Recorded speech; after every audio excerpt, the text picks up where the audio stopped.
I don't think anyone kind of goes into this talking about and helping people with prosperity and money mindset unless there's a story behind it. So what is your story and why did you get into this? What is my story? Well, how much of my story do you want?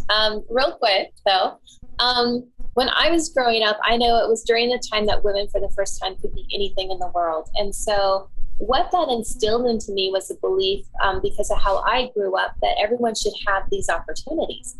And I became a financial advisor and a managing principal of an investment firm because if I could help myself, my children, that I would be having other people in their families, middle class America, get ahead in life, then everyone was going to win. Well, when I was a financial planner, I was responsible for $500 million of other people's money. So when you do the math, that's $500 million. But what that cost me was my health. I couldn't digest food for over 2 years. Medical profession could not figure out why, but it was not physical, it was emotional. What I was holding on to and didn't realize at the time for all those years was energetically the infidelity of my marriage. My husband had been cheating.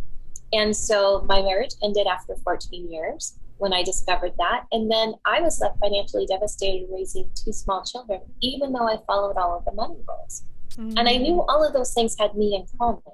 So I went on a little journey, studied myself. I actually lived in an ashram for a year. It's a spiritual living community to understand science and physics and brainwave patterns and what all of this had to do with me. So I met a lot of other natural healers in the process, like medicine women and yogic healers and Buddhist monks who taught me various elements. And I put this all together.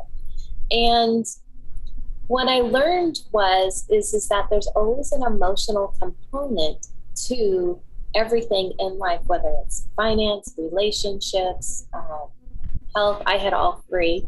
And so I went into my own healing practice, and here I am 12 years later with an international practice. But there's a lot of commonalities between ourselves and who we are and how we see and view the energy of money. And even some of our words are identical. So when we started shifting and changing who we were on an emotional level, money always responded back in life a little different.